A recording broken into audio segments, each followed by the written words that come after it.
Welcome to ચેતુસ kitchen. આજે આપણે બનાવવાના છીએ બટેટા વાળો ભાત। તો બટેટા વાળો ભાત તો ગુજરાતીઓનો ફેવરિટ હોય છે। તો સાંજે કાંઈ પણ સમજમાં ના આવે અથવા તો ક્યાંય બારે ફરવા ગયા હોય અને થાકીને ઘરે આવ્યા હોય ત્યારે તરત જ માઇન્ડમાં આવે કે આજે આપણે તો બટેકા વાળો ભાત બનાવી નાખીએ એટલે મજા પડી જશે। તો એના માટે આપણે અહીંયા 2 બટેકા સુધારી લીધા છે, 2 ડુંગળી લાંબી લાંબી ચિપ્સમાં સુધારેલી છે, 1 નાની વાટકી જેટલા આપણે વટાણા લીલા વટાણા લીધેલા છે એટલે ફ્રેશ જ લીધેલા છે। અહીંયા 1 વાટકી ભરીને આપણે ભાત એટલે કે બાસમતી ચોખા લઈ આ વાટકી ભરી અને 10 મિનિટથી આપણે ધોઈ અને પલાળીને રાખેલા છે। આ લીલા મરચાં અને આદુની પેસ્ટ છે, આ 1 ટમેટું સુધારી લીધું છે। અહીંયા આપણે બિરયાની મસાલો 1 ચમચી જેટલો બિરયાની મસાલો લીધો છે, 1 વાટકી આપણે લીલા ધાણા લીધા છે, મીઠું છે અને 1 લસણનો ગાંઠિયો ફોલી લીધો છે અને 1 ઇંચ આદુનો ટુકડો છે। આની આપણે પેસ્ટ તૈયાર કરવાની છે।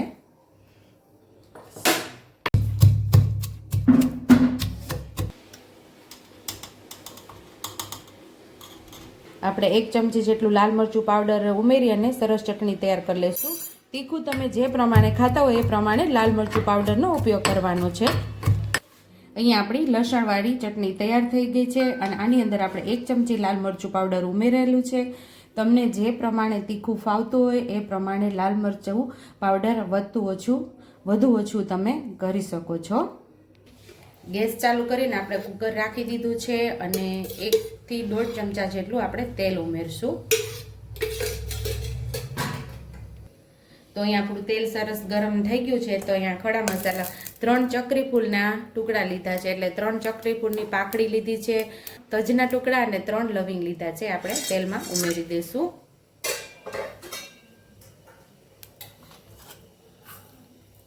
એક ચમચી જેટલું આપણે જીરું ઉમેરશું।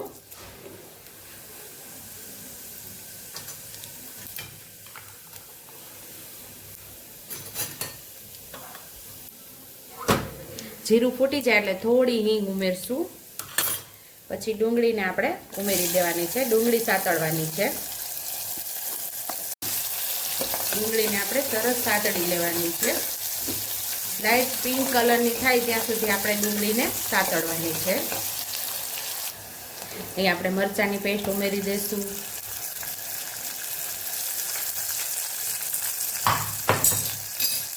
ટમેટા પણ ઉમેરી દઈશું।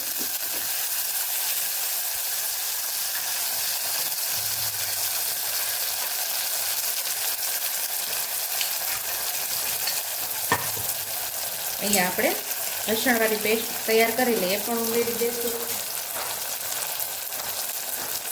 હળદર ઉમેરી દઈશું અડધી ચમચી જેટલી, ધાણા જીરું સ્વાદ મુજબ આપણે મીઠું ઉમેરશું, થોડા લીલા ધાણા ઉમેરશું સાતળવામાં। સરસ આપણે મસાલાને સાતળી લેવાનો છે।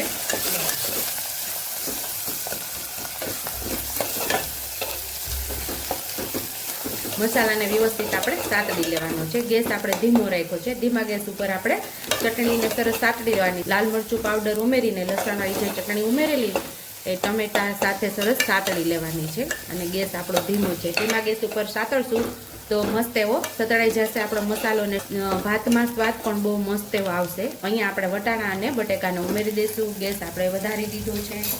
હવે આપણે મસાલા સાથે વટાણા અને બટેકાને સાતળી લેવાના છે અને આપણે જે બિરયાની મસાલો લીધેલો એ પણ ઉમેરી દઈશું। સરસ આપણે સાતળી લઈશું। હવે સાઈડ ઉપર જે ભાત ધોઈને રાખેલો છે જે પાણીમાં પલાળેલો પાણી કાઢી નાખશું અને ભાતને આપણે અહીંયા એટલે કે ચોખાને ઉમેરી દઈશું। ચોખા આપણે અહીંયા ઉમેરી દઈશું।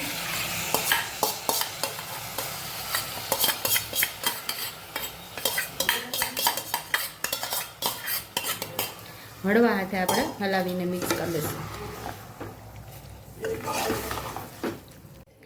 અત્યારે ભાતને આપણે ચોખા એકદમ સરસ મિક્સ કરી દીધા છે અને જે વાટકીથી આપણે ચોખાનું માપ લીધેલું એ 2 વાટકી આપણે અહીંયા પાણી ઉમેરવાનું છે।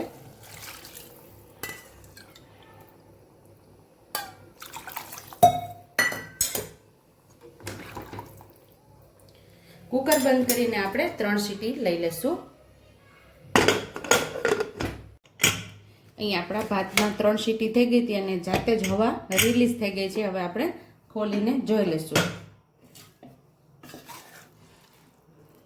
તો મસ્ત એવો આપણો ભાત પાકી ગયો છે. તો સર્વિંગ પ્લેટમાં હવે આપણે સર્વ કરી લેશું. તૈયાર છે અહીંયા આપણો બટેટાવાળો ટેસ્ટી એવો ભાત. ઉપરથી લીલા ધાણાથી આપણે ગાર્નિશ કરી દઈશું. આ લીલા ધાણા ભાતની અંદર ખાતા હોય ત્યારે આપણા મોઢામાં આવે ત્યારે એનો સ્વાદ બહુ મસ્ત એવો આવે છે.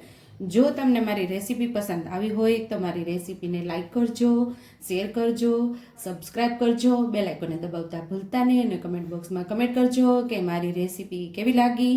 તો આવજો.